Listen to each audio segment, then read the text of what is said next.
All right, welcome back to The Standard. My name is Chance Brown. I'm your host today, and I am thrilled to be joined by my good friend Katie Day. She is the team lead of the Move Me to Texas team at Real Broker and also the co-founder of Real Estate Video Blueprint, which we will talk a little bit more about at the end of this. But there are a million things that I could have asked Katie to actually come on here and talk about, from video and social media and all of these things that she does, because I feel like every time I open my Instagram, there's Katie on video, like every time. And because of that, what I really wanted to talk about was consistency and habit creation. Yeah. And the things that I think our industry probably doesn't do very well in general. I was just on a call with my sales manager and we were talking about that. Yeah. Like having agents have good habits. So It's so important because, I think as entrepreneurs, we tend to be kind of long on ideas and short on execution a lot of the time. What? And I think a lot of that is born out of impatience also. Mm-hmm. But what do you think has helped you just be able to consistently, whether it's, I see on your stories, the fitness stuff that you're doing, and it's every single day. It's all the media that you create. You're doing a lot of stuff. So and you're doing it regularly and not just quitting halfway through. Yeah, I was kind of joking before we started recording, and you said that's what we wanted to talk about. I was like, you just do it, right? And like that's not the entire podcast. But for me, it's like there isn't an option of if I'm going to or not going to do it. And obviously, like there's rest days or days that you don't post content or days that you don't always do the thing, whatever it may be. But like I know that regular content creates more conversations, which then brings more business to our team. I know that when I work out, I feel better. I'm in a better mood. I perform better. So it's like all of these things have become habits over time, or have become my routine over time. And if I deviate from it, I feel like shit. I don't perform as well. We're not bringing business into the team. And so, while I was driving here, I was thinking of my to-do list of the things that I needed to do after this and tomorrow. And like a lot of it's around creating content or, business related things. All right. So let's go down that road real quick. You're going through a to-do list. Are you checklist driven? Are you schedule driven? Like I'm super calendar driven. Same. Okay. Same. So like, for me, I was just texting with an agent about grabbing coffee next week. Right. And so funny enough, she's like, well, if you're going to send me a calendar, send it to this email address, right? And I was like, oh, you don't know me very well yet. Like, yes, I have your email, and a calendar invite will go out, because like if I don't have it in my calendar, like I know we're shooting this, and like I text you last night, like we're still on tomorrow, right? And then like after this, I have a Zoom call, and then a podcast, and then a team event, and it's like I know that that's what I have to do today, but I'll still check my calendar probably 4 times throughout the day just to make sure I don't have anything else. So why do you think agents suck at this? The consistency part. Because I think that for part of it, it's that when it's inconvenient to do, they choose to not do it, right? And, I always think about like integrity being like doing the things that you said you were going to do, especially when it gets inconvenient or, things like that. And so I think the moment it gets hard or you get busy and it's difficult to do whatever it is, right? You kind of start to break that promise to yourself a little bit. And then it's just like once you kind of start to rough the Band-Aid, then it just, at there's a human element to it, right? There's like the just human nature of I don't want to do that, so I'm not going to do it. And there's not a boss holding me accountable to it. Well, and that's where, I just did 75 hard and similar to being like doing Which CrossFit. Which is impressive for the record. Congratulations. Thank you. But like being CrossFit or vegan or 75 hard, like you talk about it, right? That's the entire point of it. And so the entire thing for me though is like it's a time management thing, right? Because like you have to do 2 45-minute workouts, you have to drink a gallon of water, and like if you're drinking your gallon of water at 9 p.m., like you're not going to sleep well because you're going to have to get up to pee, right? So like I know that I have to like drink most of my water before noon, right? I want to drink 2 of my Yetis that I have over there on the chair like by noon. I know that I need to get one of my workouts done in the morning and a walk sometime in the afternoon or sometime during the day so that I can be home and like do stuff with the kids or like eat dinner and like all of these things. And so when you set those mental kind of like promises to yourself, it's just a matter of if you're going to hold to them or not. And then like for 75 hard, it's like as you get further along in the challenge, like when you're a week in and you screw up, you're like, whatever, like, F it. Right. who cares? But at day 64, you don't want to like screw up. And so like I traveled some in the month of March, and that was like the back half of 75 hard, and it was like I have no choice but to get up and go walk outside in 30-degree weather, or go walk outside in the rain, because like I'm not going to get home until 10 p.m. Right. And if it's you're not going to do it then. Yeah, if it's raining and cold, then like am I going to go out and do it then? Probably not. No. So how do you plan? And I guess like we're talking about like, I mean, obviously you texted me last night to make sure we were still doing this, right? But like for me, because I am very schedule driven, I take an hour and a half on Sundays to plan the week. Look at the week. Yeah. Right. What does your process look like? So I think the one thing is, and this is where agents kind of run into it, is we come from similar backgrounds of like the my perfect week, right? Right. And Verl's my perfect week, right? Yep. And so I always let agents do that, and normally they do that. It's like every day is different, and it's like they're all color coded, and it's like it's just a freaking rainbow threw up on their page, right? And I tell them, I'm like, hey, what you should do is every day should be as similar as possible, or the week should have themes throughout the week. And so for me, I know like every morning at 8:30 we have a team huddle, right? Every Tuesday at 9 a.m. we have a team meeting. Every Thursday we have this, right? And so like there's common themes throughout the week of like appointments that I know are standing appointments that are always there, right? And then when I start adding in my personal stuff, so like I work out at either 5 or 6 a.m. every morning. Ugh. It's gross. I mean, but like I can't do the afternoon. We've talked about this before, right? Yeah. But like because like I eat too much, I eat too little, I drink too much caffeine, I drink too little caffeine, and then like I'm screwed up and I have a bad workout. Like if I go in empty stomach, no caffeine, unless I'm really tired, and just work out at 5 or 6, then it's like I'm good. I drink a little caffeine after, and like the day's set. But like I just know I have those common themes, and the day is very similar every single day, and it's boring, right? Like it's like when you're training, like what are you eating right now for food? All protein all the time. Yeah. Like it's just, I'm so looking forward to eating just a massive amount of carbs in 3 days. But like, those are the things that are like kind of required to do hard things, right? And so like, it's most people don't stay in the boring and stay in the like monotony of a schedule. Yeah. They're like, ooh, like there's a happy hour and headshots at a builder thing, and all my friends are going, so let's go get drunk and get photos taken of ourselves. Like, and so like for me, like if I get an invite and it fits my schedule, right? I'm like, okay, yeah, I can go to that. Like I have a few free hours. But like I think the other things that I use is like the schedule's pretty boring, right? There's common themes every single week, month, quarter, whatever.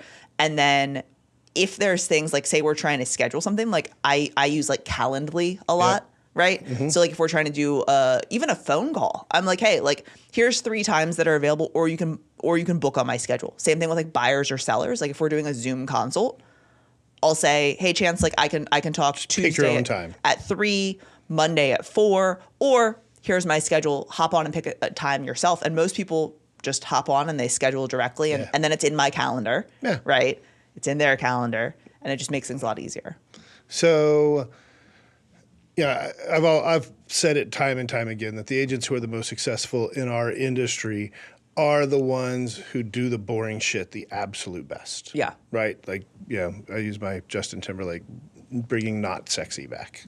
Okay, I was like, I know you love Justin Timberlake, so I do love Justin Timberlake. An entire podcast in itself. Yeah, well, could be. Yeah. Yes, but it's the bringing not sexy back. It's the boring stuff. It's the if you go back to the 1800s and John Rockefeller, it's his habits, and it had rhythm, right? Mm-hmm. And so like we do. Our sales meetings are the 3rd Tuesday of every month. We do open support the 3rd Thursday. We do these things. Yeah, and that way it's just predictable. And it just kind of happens as you go through it. Well, and especially like if you run a team or you run a brokerage or you have people that report to you, like there was nothing more annoying to me when I was an employee working for someone else, when like we would have a schedule and like so I would have my entire day planned, and then someone would be like, like let me throw all of this in there. Right. And so like if the sales meeting was just like whenever the hell you felt like it, 1, you'd probably never have them. Correct. And then 2, like no one would show, right? So if they know it's on the 3rd Tuesday of every month, or the 3rd Thursday, or the times that they need to be in the office, then like that 3rd week of the month is probably like their office week, right? Or that day of the week is their office day, right? And so my team, we have agents from Conroe down to Texas City and everywhere in between, right? And like for those of you that know Houston, that's a pretty wide, that's like That's 2 to 2 3 hours. hours. I was about to say, that's a you know, 2-hour drive. from each other. But like, they know that Tuesday is their office day, Right. and everyone comes into the office, whether they live in Conroe, Hockley, down the street, But or it's predictable. wherever. Yeah, exactly. Yeah. And so, I look at that and you think from an agent standpoint, the predictability, I think, does a couple of things, right? Number one, you schedule around it and it just makes things more efficient. But I think that it also sets expectations with the other people in your universe. Yeah. Like, we train our agents that they need to be doing their client phone calls, their client update phone calls, whatever that looks like, X day of the week. And whatever works for them in their business is fine. But when they do those client calls, they need to be consistent, because then it sets the expectation in the head of the client.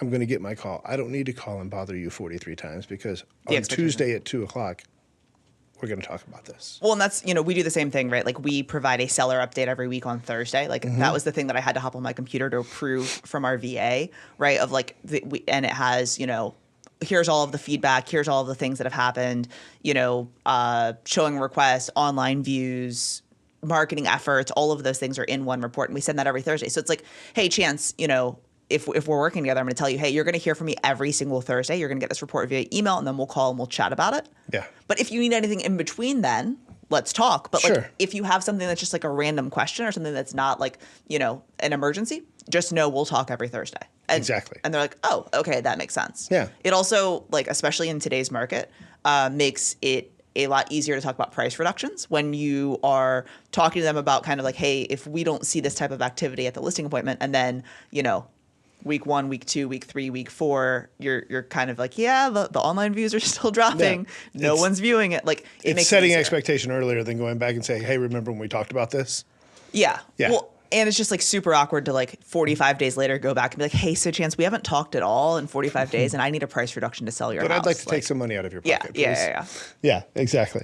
All right, I'm going to throw a theory that I have at you. Is it a conspiracy theory? No, it's not. Oh. I mean, unless you're an agent that I'm talking about, and then you might feel like attacked. But, I think one of the reasons that agents are really bad at this consistency and habit tracking, habit creation, and all of these things is because they don't practice. And so I think what happens is they get this idea of this thing that they want to do, whether it's video, whether it's a meeting or a media piece or whatever, and they go and they do it once, and they do it live in front of a client, and it fails. And then they're like, well, that was stupid. I'm never going to do that again. I tried that and it didn't work. I'm like, but had you actually practiced it a little bit? Like done some role playing, done some, feedback loop, anything at all? Maybe the first time you did it, it would have been a little more successful, and then you would have kept doing it. Am I crazy or am I not crazy? I don't think you're crazy. Okay, cool. I mean, I do think you're crazy, but well, no, yeah, but not because of that particular thing. Correct. I don't think that you're crazy. Yeah. No, I mean, I would agree with you completely, right? Like it's. I think you get this constant start-stop. I mean, you could apply it to anything, right? Like, I mean, you use like content and video, right? And that's like people will go, and I know you've shot like, with Rusty and other videographers where you're paying lots of money to get content back, right?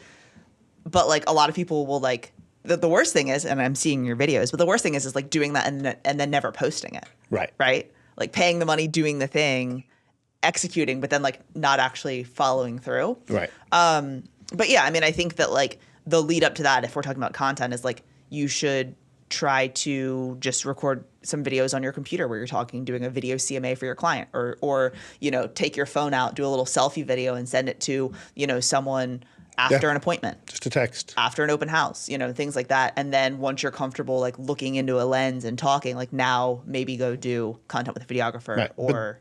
Instead we just do it one time and we're like, oh, I don't like the way I look or sound. I'm never doing this. Video sucks. Yeah. And I was like, but does it? It's kind of like the when you hear the leads suck. Do they?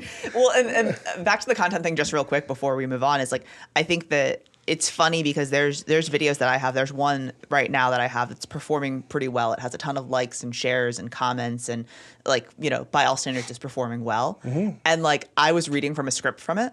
And like during the thing, and I didn't cut it out when I edited it, I was like, and then the thing was like, it was like one of those times where I had a brain fart where I was like, what's the word? And so there's this long pause. And every time I go to like respond to a comment or see people fighting in the comments, I hear that and it annoys me, but I'm like, it's performing well. No one's commented. They're all, it's about Tesla out in like Waller County. Right. So it's like people are just basically like coming at, they either love or hate Elon and Tesla and all the things. So it's performing very well for that. But probably some really good timing on the release of that video. And, I'd love to say that I thought about that, but it was just like, no, news in Houston, post it, Yeah. So, yeah. Yeah. What do you do when you screw up and you fall off the wagon of whatever the habit is? How do you reconnect and make it worth the effort? Or do you? Are there sometimes you're just like, I don't want to do this anymore, this sucks? Yeah, no, I mean, there's plenty of that. Like, I think that from, you just said, like, you work out every morning. Like, there are weeks that I don't, right? And, like, whether or not you see my stories, like, you're like, oh, yeah, Katie just works out every day. Like, there are definitely times in which I've fallen off. Like, I'll leave that point and then coming back from having a kid, right? Like, you don't work out for a while. So I was like walking and like, doing some arm weights and little stuff. But then like going back to the gym was just like, ugh. So it took me 2 extra weeks after the 6 weeks, like being cleared for me to be like, all right, like I need to get my ass up and go to the gym, just because I know that I feel better when I do it. Like it's not like but then when you did, you were like, man, I wish I had done this 2 weeks ago. Yeah. Well, and really I was like, I probably should have gone at like 4 weeks and not waited until 8 kind of thing. Because I was like, I was fine. But like, and I fully get that. Like, and what do these doctors know? No, but I fully like, let me like have a little asterisk that like, I fully get like giving yourself grace and like doing the things and whatever. So like, I feel like that's a bad example because people are like, oh, you need to, but like, it was just one of those things where I was like, I just was like kind of in a rut and like didn't do the thing. So, but like as far as like for real estate, like there are many things that like we've done well that we don't do anymore simply because we got lazy. Right. And so it's hard, I think that when you're running a team, like I try to hold myself to the standards or to standards to the standard or to the thing. Because if like I say, oh, these are the things I'm going to do, and then I don't do them all, like, why would my team ever do them? Right. Yes. And so that's where like, I brought my meal prep and it's in your fridge because I'm going to be here for a few hours. Right. So I'm going to like, right next to my giant bag of turkey because that's what I have to eat for. And I've got chicken. Right. So it's like ridiculous. But like, I think that if you can prepare, I forget what the original question was, but I think that if you can prepare, just what happens when you fall off and you're trying to like get back into. Okay. I think that if you can prepare for your day and set yourself up for success, then like you can normally stay on track better to not fall off in the first place. But I think that like, I think of like the Mel Robbins 5, 4, 3, 2, 1. Just like, go do shit. Get the F up and go do it. Right. And so sometimes it's like, I'm sitting in the shower and I'm just like, oh, this warm water feels so good. It's so cold out. I don't want to whatever. And I'm like, no, just 5, 4, 3, 2, 1, let's go. Right. Or like you're laying in bed. Right. And so. How bad do you want to drink a beer with Mel Robbins? I feel like Mel Robbins would be like of all the James Clear, like the people that you would, the books that read, that are all on the bookshelf here and all that. I feel like Mel Robbins would actually be one of the coolest to have a beer with. I think that it's because she's like a normal person. Right. Right. Because like a lot of these people are like very intellectual. Yeah, they're like, academics. I feel like I would feel dumb. Like Dan Sullivan and Benjamin Hart. Like I feel like I would feel dumb. I'd be like, who, not how? Sounds like a Dr. Seuss book and it makes me laugh. Like not the most intellectual conversation. Hey, remember that time you coached Steve Jobs? That was awesome. Just be like Chris Farley. Yeah. But no, I think that'd be a good beer. Sorry, that was just random side note on I'd like to hang out with Mel Robbins. Well, and I don't know if you're one of the 4 people watching this podcast, Mel Robbins, I'd like to hang out and drink a beer. Please. Yes. Invite both of us. No, I mean, and I don't know if you read her latest. I haven't, but it's on the bookshelf. I have just not on this bookshelf. This is read books. That bookshelf over there is unread. Books that you've purchased that need to be read. Correct. But yeah, the let them theory, right? Like a lot of what she talks about, and this isn't like a spoiler alert, but like a lot of what she talks about are like shit that we deal with as adults, right? Yeah. And like, like adult friendships and feeling the way you felt when you were in middle school or high school as an adult. Right. And you're like, God, I am too old to be feeling this way. Like why? And it's like, Just let them. Yeah. But like, it's stuff that like, I wish that like, it's all the stuff that your parents said to you when you were a kid. Right. That you were like, okay, you're full of shit. Right. Kind of thing. But and now so you call them and you're like, yeah, you were right. Yeah, so it's I like that she's like a real person and that she acknowledges that. Like, so yeah. Cool. All right.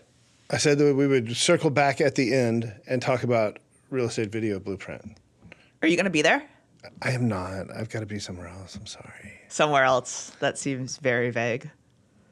No, I actually like it's. I have stuff on my calendar. I'm just sorry. messing with you. That's fine. I actually do want to go to one day though. Maybe in like 2030. Yeah, that sounds right. I'll put it on my calendar now. Okay. You probably already have the date. I wish. No, because I mean, you know how it is with events, like finding venues and all the things. Like, dates are hard to figure out. So promo it. Yeah. Tell us about it. Yeah. So Real Estate Video Blueprint, April 24th and 25th in San Antonio, Texas. This is our 4th year doing the event. Which initially the idea was, you go to these real estate conferences and people are like, do video. Yes. And they say, I did video and I sold $100 million. You should do video too. And that's really all you get, right? And so my partner with this, my co-founder, Tim Macy, and I were like, we want to do it started out as a mastermind of like, we want to do a mastermind where we're getting people together to talk about what's working in video and going really tactical on maybe not the entire process, but hey, these are the things that you need to do to get this started, or these are the things that you need to do to level up from 1.0 to 2.0. And then it kind of turned into like, oh, we're asking all of these like friends of ours that do video to like come speak. And now it's like, this probably isn't just like a 1 to 5 event. Maybe it's a day, and then it kind of turned into 2 days. We're like, well, let's just do an event. Well, and it's like, I mean, it's a killer lineup of people that you've got coming to talk about stuff. Yeah.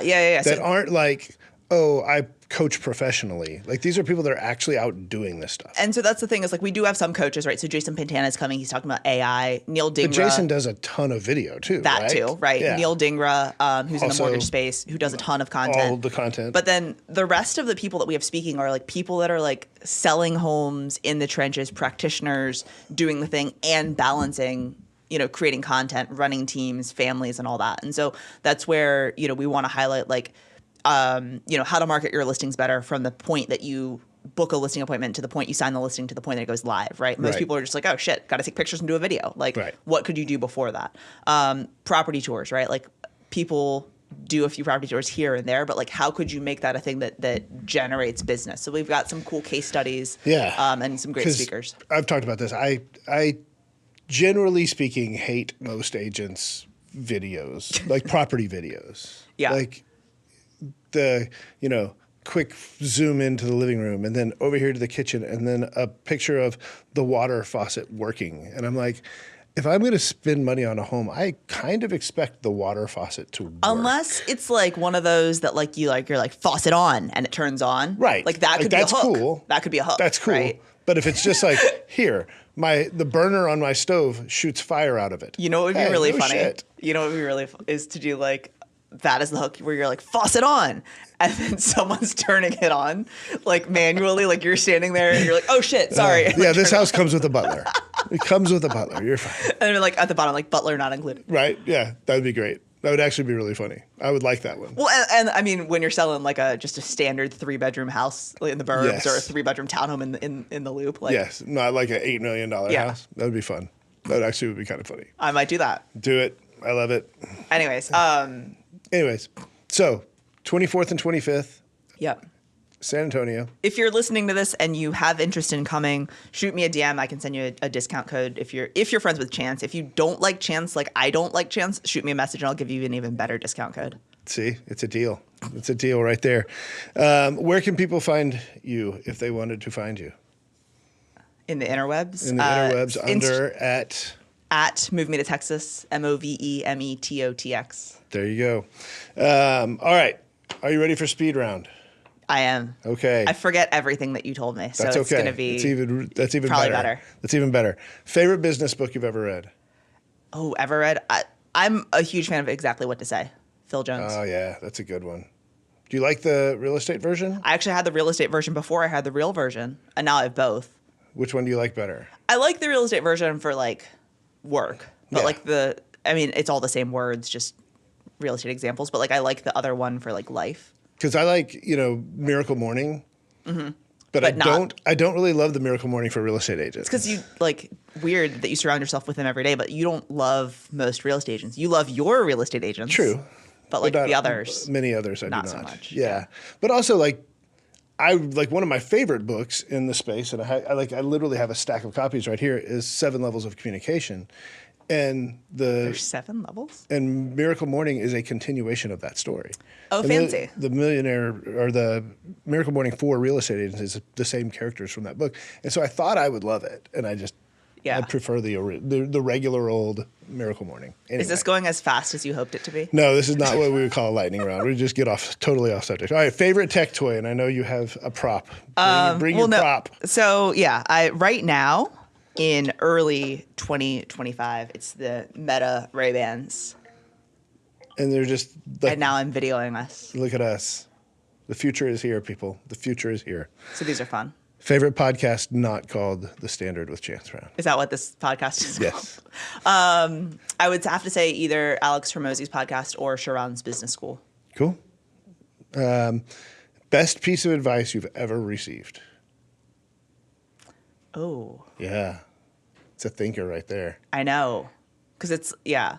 It doesn't have to be business. Along the same lines of what we were talking about today, and I think you might have been there, Jason Hewlett in Salt Lake City has a book called like The Promise to the One, or Promise, and it's his entire talk or his entire book is like that you break promises to yourself way faster than you break promises to someone else. Right. And so it's obviously I'm butchering all of the things, but like basically like keeping promises to yourself kind of thing.